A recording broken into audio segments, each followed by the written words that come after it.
Baik, Assalamualaikum warahmatullahi wabarakatuh. Apa kabar Bapak Ibu? Siang hari ini saya akan sharing sedikit cerita tentang diabetes ya. Mohon slide bisa. Jadi biasanya dokter itu diajarkan tentang diabetes ini penyakit kronik progresif. Artinya penyakit yang kronik itu lawannya akut ya. Kalau akut itu mendadak, kalau kronik itu terus berlanjut terus dan progresif itu makin hari makin memburuk. Makin hari makin memburuk ya. Nah, dalam perjalanan berikutnya ternyata ada opsi lain selain kronik progresif. Jadi kalau Bapak Ibu banyak membaca buku di luar buku-buku resmi tentang tata laksana diabetes, ternyata diabetes itu juga bisa reversible atau controllable gitu ya. Kalau sembuhnya dalam tanda petik. Sebab penderita diabetes yang katakanlah gula darahnya sudah normal, HbA1c-nya sudah di bawah 5,7, tapi tiba-tiba makan donat, atau makan molen pisang 2 atau 3 butir gitu, coba cek 2 jam sesudah itu gula darahnya berapa? Iya kan? Naik bisa 300, 350 gitu. Jadi artinya kalau disebut sembuh, ya susah untuk sembuh, karena kalau sembuh orang normal itu makan molen 3 juga gula darahnya nggak akan melonjak ya. Tapi pasien-pasien diabetes ketika, ini slide-nya belum? Ketika dia sudah terkontrol gula darahnya dengan baik, HbA1c-nya juga sudah baik ya, katakanlah bisa 5,4, 5,5 ya, 5,2 bahkan. Tapi begitu nanti dia makan donat atau minum teh manis ya, makanya saya nggak berani bilang diabetes itu bisa sembuh ya. Sembuhnya itu dalam tanda petik, gula darahnya terkontrol betul, dia bisa HbA1c-nya keluar dari definisi diabetes, betul bisa. Tapi kalau disebut sembuh seperti orang normal yang tidak diabetes, mungkin agak susah kita katakan seperti itu ya. Karena buktinya coba aja Bapak Ibu dari makan minum manis deh, es teh manis gitu ya, atau ya tadi donat atau apalah, itu pasti gula darahnya langsung melonjak. Jadi inilah perlunya mengontrol kondisi kita dengan gaya hidup yang baik. Slide-nya mungkin.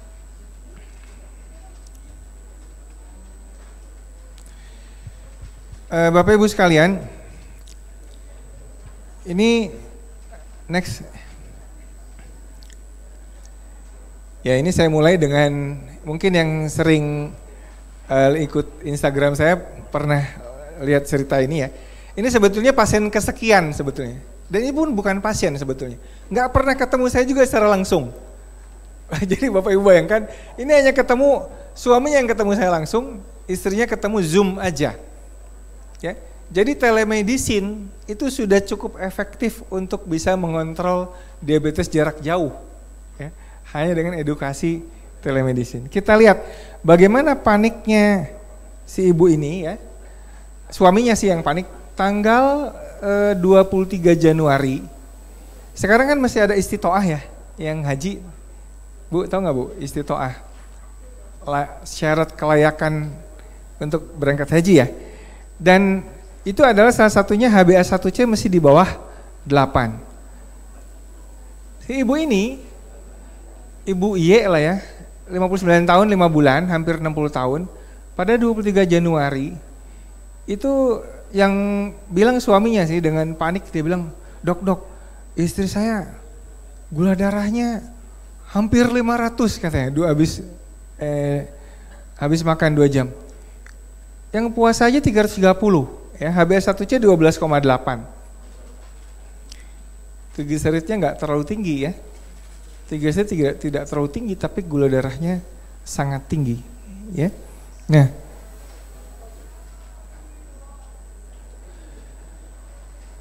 kemudian tidak butuh waktu lama, itu hasil 23 Januari ya. Ketemu saya itu di 29 Januari, beliau mulai menerapkan perubahan pola makan itu di akhir Januari atau awal Februari, ya. Jadi kalau kita hitung Februari dan Maret, di awal April, jadi 2 bulan aja, 2 bulan lebih beberapa hari, kita bisa lihat HbA1-nya di bawah 6,7, ya. Gula darah sewaktu 155. Oh, gula darah memang nanti agak lama sedikit ya. Nah ini Bapak Ibu, si suaminya karena nggak sabaran orangnya dan nggak percaya, ini benar nggak pola makan ini bisa bikin istri saya nanti lolos seleksi berangkat haji. Jadi coba kita lihat 23 Januari, belum juga sebulan dia udah cek lagi nih ya, HbA1c 11,3. Kata dia, "Dok, lama banget ya turunnya." Lah ente sabar dikit, kenapa? Ini kan baru juga dikit, baru juga bentar kan, tapi ternyata kan turun gitu. Ini 19 Februari, belum 1 bulan dicek lagi sama dia 4 Maret 8,5. Tapi di sini dia udah mulai senang. Wah, ada harapan nih dok katanya. Kan syaratnya di bawah 8. 18 Maret cek lagi 7,4. 5 April 6,7. Ini Senin saya suruh cek lagi sekalian. Senin insya Allah udah kan definisinya 6,5 ya.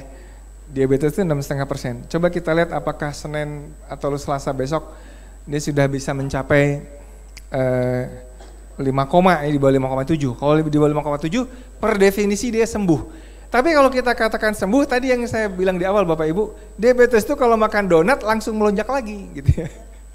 Jadi udah remnya itu udah dol gitu, udah blong gitu ya.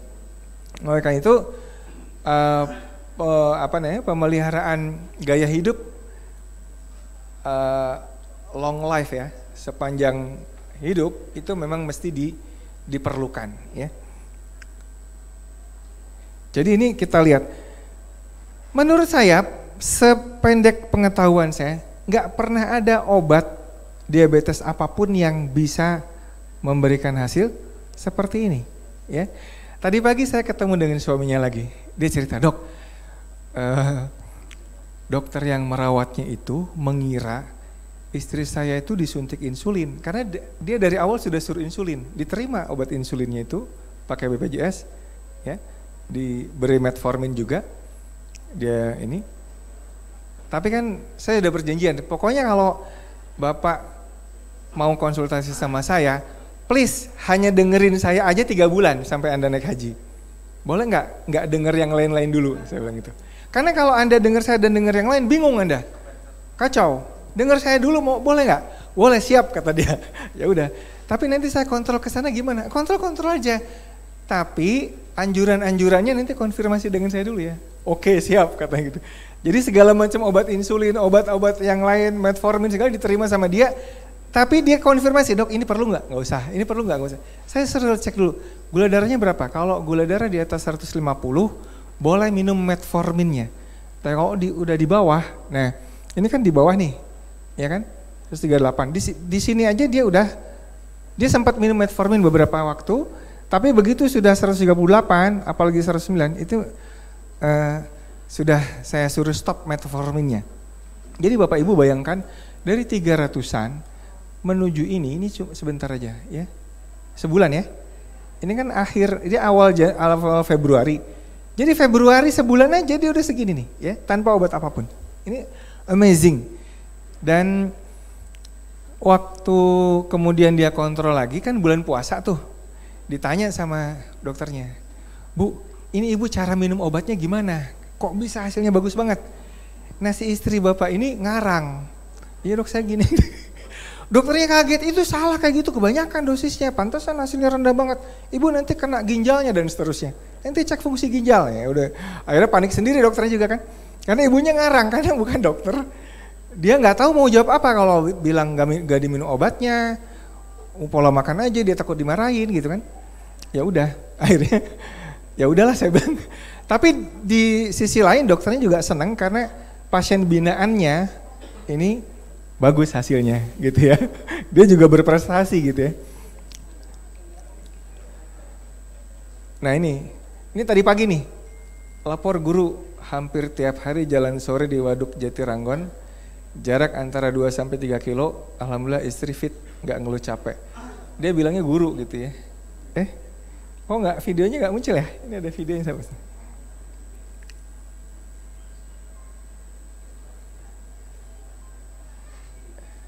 Ada videonya nggak? Coba.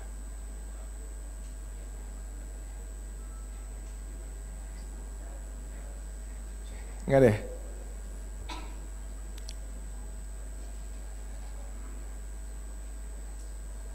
Ya udah nggak ada, nggak apa deh. Dia lapor video jalan sama istrinya, tapi kakinya doang di ini ya. Satu hal lagi, ibu ini karena gula darahnya tinggi dan inflamasinya tinggi, sering sekali ngilu, capek, gerak sedikit capek kayak gitu. Apalagi jalan 2 kilo, 3 kilo. Padahal dia kan mau naik haji kan. Nah, tadi setelah kondisinya membaik, satu paket yang lain-lainnya pun membaik, ya. Satu paket membaik. Jadi dia bisa jalan jauh, nggak nyesak dan sebagainya. Tapi ada satu kejadian, kira-kira 2 minggu pada saat dia melakukan perubahan pola makan ini, dia sering sekali ngeliyeng pusing, nggak kuat apa-apa, lemes dan sebagainya. Sampai dia mikir, apa saya nggak cocok ya dengan pola ini? Untungnya saya sempat nanya, bagaimana keadaan istrinya? Dok, ini kok begini. Saya bilang, itu VCO diminum nggak? Enggak, katanya. Garamnya dibanyakin ya? Enggak. Ya itu masalahnya. Bukan HC, dia nggak minum VCO dan nggak garamnya nggak dia minum. Jadi proses adaptasinya dia ada neuroglikopenia ya, karena otaknya udah biasa gula tinggi, kemudian di stop gulanya, ketonnya belum bisa diproduksi dengan baik. Ya, padahal salah satu fase adaptasi itu mutlak perlu diberikan medium chain triglyceride ya.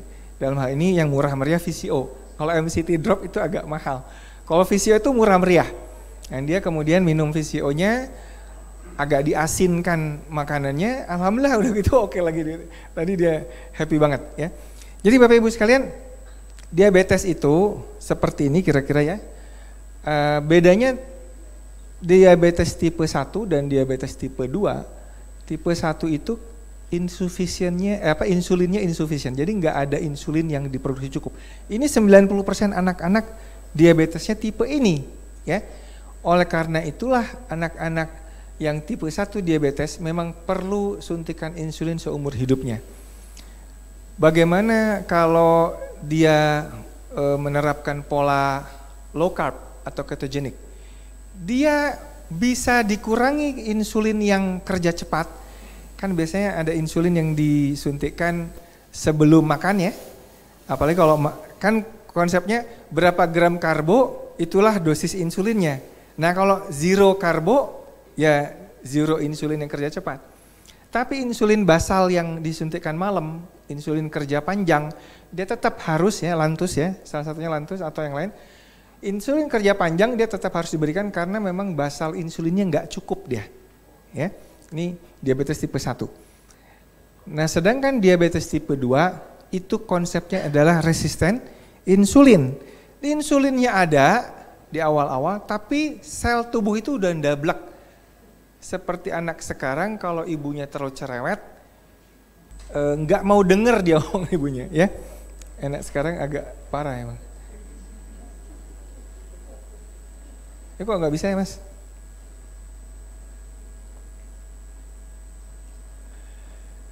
Ya ini teorinya ya, teori diabetes yang konvensional ya. Coba next. Nah, Bapak Ibu kalau sempat ini di online juga sudah dijual buku ini.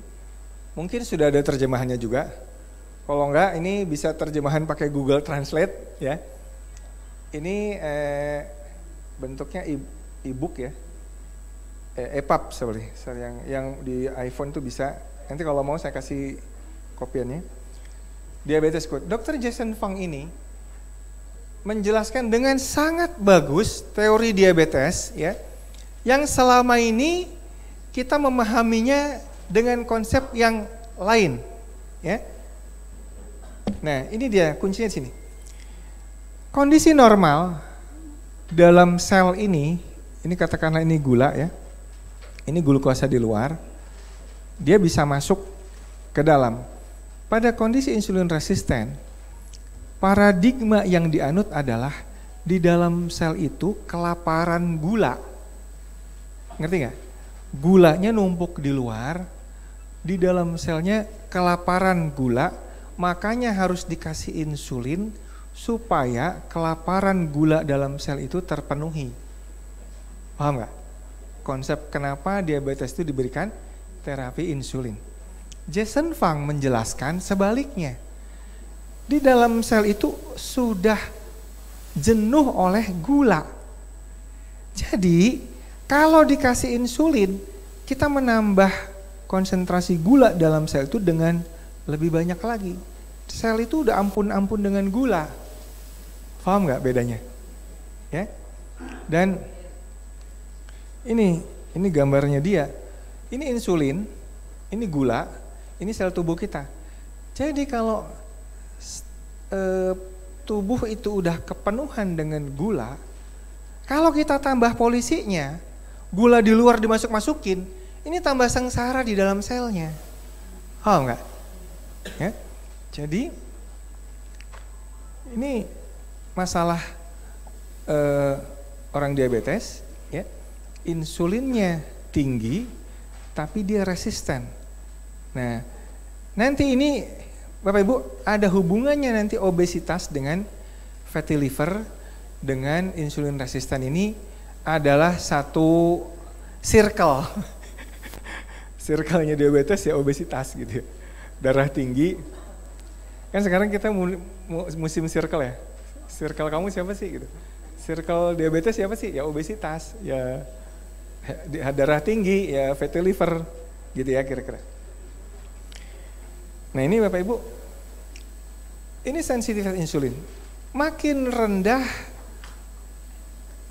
kadar lemak di dalam liver, ini lemak liver bisa diukur nggak Mas Coach Ebi? Coach Ebi, liver fatnya bisa diukur nggak? Pak Ebi, liver fat bisa diukur nggak dengan arti itu? Atau fat? Body fat ya? Liver fat nggak bisa? Visceral fat ya ada ya? Nah, jadi liver fat atau visceral fat yang rendah itu berhubungan dengan sensitivitas insulin. Tapi kalau liver fatnya tinggi, makin rendah sensitivitas insulinnya. Ya. Insulin sensitif itu adalah sel itu masih dengar instruksi dari insulin supaya memasukkan gula darah yang di luar darah, di dalam pembuluh darah dimasukkan ke dalam sel tubuh kita. Ya. Nah, Bapak Ibu, diabetes itu tidak ujuk-ujuk, makanya memang betul disebutkan penyakit kronik, ya kan? Diabetes itu gak ujuk-ujuk jadi, kecuali diabetes pada anak tipe 1 ya. Kalau tipe 1 itu kita nggak tahu kapan anak itu mulainya, sel pankreasnya itu memproduksi rendah ya, tapi kalau ini yang tipe 2, jadi dia butuh bahkan sampai 13 tahun, ya mulai, nah makanya gula darah puasa ini bisa jadi masih normal, ya gula darah puasa bisa normal, tapi kadar insulin udah tinggi ya. Nih years before diagnosis of diabetes, begitu di sini beta selnya disfungsi, ping langsung tinggi, ya inilah insiden dari diabetes. Jadi nggak ujuk-ujuk dia mulai dengan insulin resisten. Insulin resisten apa aja gejalanya? Ya resisten insulin itu terkait sindrom metabolik, ya. Apa misalkan hipertensi, kemudian ada item-item ya, di keteknya item di leher ya, saya ada gambarnya sebenarnya. Ada item-item, kemudian ada susah turun berat badannya dan seterusnya ya. Nah ini sebetulnya circle dari sindrom metabolik ya. insulin yang tinggi terus karena selalu mengkonsumsi karbohidrat cepat serap, terutama ya fat dan karbohidrat plus sirup fruktosa.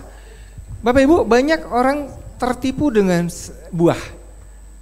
Apalagi anjuran makan buah diperbanyak dengan asumsi buah itu semuanya sehat. Apalagi ada pisang adalah buah surga. Nah, gitu ya. Ada kan yang bilang gitu ya. Oleh karena itu, ayo kita makan pisang sebanyak-banyaknya. Buat orang normal, olahraganya berat, aktif, ya, pisang banyak-banyak juga nggak apa-apa. Tapi buat orang yang sudah diabetes atau prediabetes atau insulin resisten, makan buah-buah yang tinggi fruktosa itu adalah bencana buat dia. Ya, fruktosa ini nggak bisa dicerna oleh otot.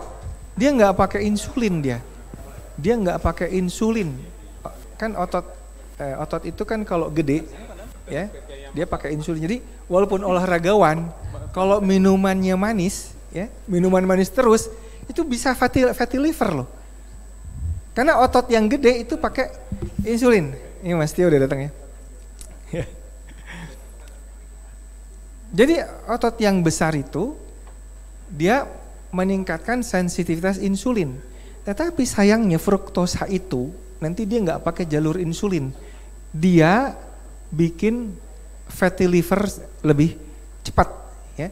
Jadi gabungan antara refined carb, tinggi gula, tinggi tepung ya, plus buah-buahan yang manis, ini adalah kombinasi yang tepat guna untuk mempercepat insulin resistance tambah berat. Ya. Jadi metabolic syndrome, nanti circle-nya hipertensi, obesitas, trigliserid tinggi, dan HDL-nya rendah. Bagaimana dengan LDL? Bapak Ibu, LDL itu tidak pernah jadi patokan sindrom metabolik. Karena LDL itu tidak berdiri sendiri. 70% pasien serangan jantung kadar LDL-nya normal. Saya ulangi, 70% pasien serangan jantung kadar LDL-nya normal. Apakah LDL tinggi pasti bermasalah? Belum tentu, tergantung ini rasio TG dengan HDL-nya. Kalau rasio TG dan HDL-nya rendah, berkisar 1, maksimum 2, ya, normal itu sekitar 1 lah. TG dengan HDL itu kalau bisa sama gitu ya. Maka LDL yang tinggi itu tipe yang large buoyant, jadi bukan tipe yang small dense. Nah, ini mungkin juga kurang banyak dibahas. LDL itu ada 4 subkelas.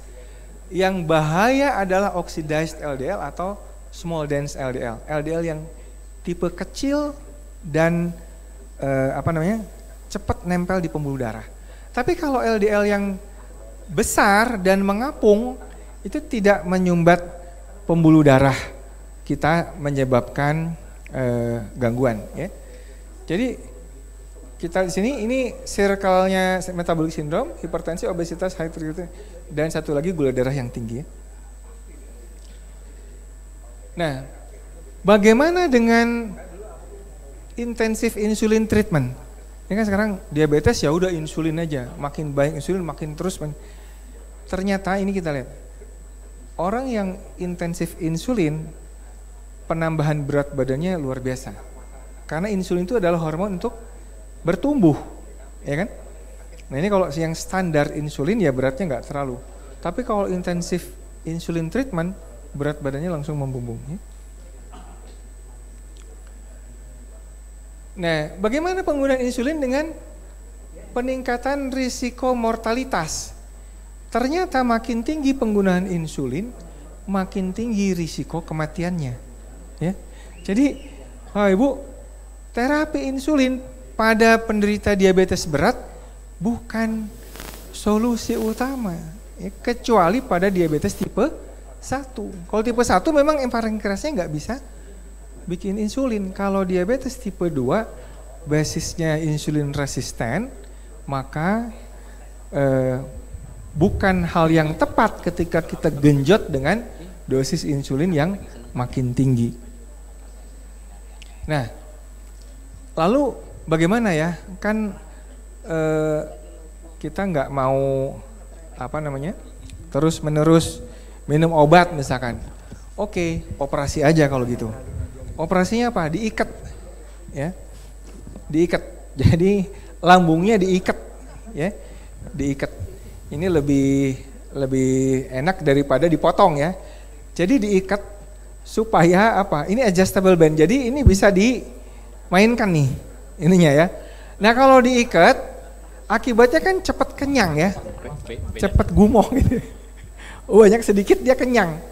Nah, tapi ternyata ini memang efektif nih. Nah ini ya, pembedahan menyembuhkan diabetes katanya. Ya. Jadi sekian bulan setelah ini yang drug only, ya, ini jumlah pengobatan setelah 12 bulan ini tetap tinggi ya. Tapi kalau dia RUNW gastric bypass yang ini ya. Ini sleeve gastrectomy ini yang dibolong ini. Nah, ternyata yang tadi yang operasi diikat tadi membuat obat-obat diabetes sangat minim dikonsumsi setelah jangka panjang ya. Tapi emang mau kita diikat gitu? Saya sih nggak mau ya. Jadi ada alternatif lain. Ini yang susah untuk menyembuhkan diabetes. Ini referensinya dari bukunya Jason Fung ya. Low fat diet, obat-obatan, insulin tidak bisa menyembuhkan. Yang bisa menyembuhkan, ini menyembuhkan dalam tanda petik ya definisinya. Karena kalau makan donat ya ini lagi. Saya nggak tahu kalau bariatric surgery makan donat gini.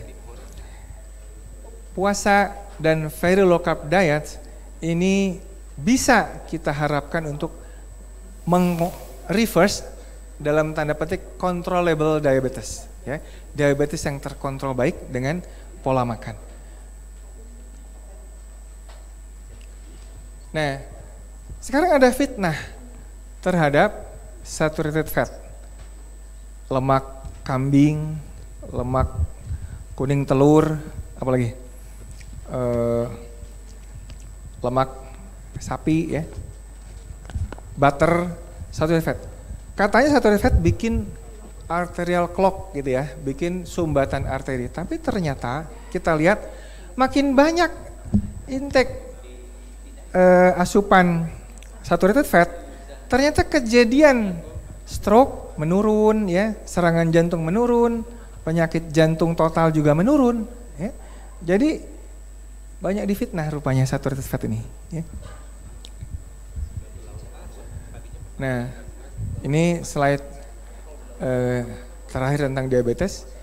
Jadi Bapak Ibu, kenapa kita nggak di sini aja kita mainkan nih pengaturan asupan pola makannya, menurunkan asupan glukos dan fruktosnya, plus ini exercise dan fasting ya. Untuk pengeluaran kalorinya exercise dan fasting sebetulnya termasuk dari ini juga ya. Jadi exercise dan fasting plus mengontrol asupan glukos dan fruktos ini menjadi salah satu strategi yang jitu dalam hal pengendalian diabetes. Ini sedikit tentang tadi arginin ya, tentang nitric oxide. Ada penelitian efek puasa Ramadan terhadap fungsi endotelial dengan penyakit kardiovaskular. Ternyata puasa Ramadan itu lihat, dia bisa meningkatkan ini nitric oxide. Ya. Jadi selain tadi, jadi kalau suplemen yang dari sinergi tadi itu yang cepet-cepetan lah. Kalau kita habis waktu ya, cepet-cepetan lah. Kalau kita ingin diburu waktu nih, udah dikejar deadline, ya perlu kita suplementasi. Tapi untuk lifestyle, puasa ya itu ternyata juga efeknya sangat bagus dengan pembuluh darah ya. Jadi kadar nitric oxide dan sebagainya bisa meningkat dengan puasa nih. Intermittent fasting, kita lihat metode increase nitric oxide ya. Jadi kalau tujuannya nitric oxide sebetulnya nih puasa, tentu saja dengan exercise pasangannya itu juga bisa memperbaiki. Dan salah satu tanda bahwa nitric oxide-nya berfungsi, pembuluh darahnya besar apa? Hipertensinya membaik. Ya. orang hipertensi karena memang titik oksigennya rendah, pembuluh darahnya kaku, nggak bisa ini ya. Tapi dengan perubahan pola hidup, pola lifestyle, maka hipertensi itu paling cepat kelihatan. Ya, obat-obat hipertensi itu biasanya paling duluan dia bisa off sebelum obat lainnya. Jadi saya kira itu ini banyak puasa tentang terapi puasa ini ya kaitannya dengan dengan kesehatan keseluruhan juga termasuk kesehatan jantung, kesehatan pembuluh darah. Ini udah habis. Terima kasih. Oke, terima kasih buat tepuk tangan dulu dong ya buat Dr. Prim Prim.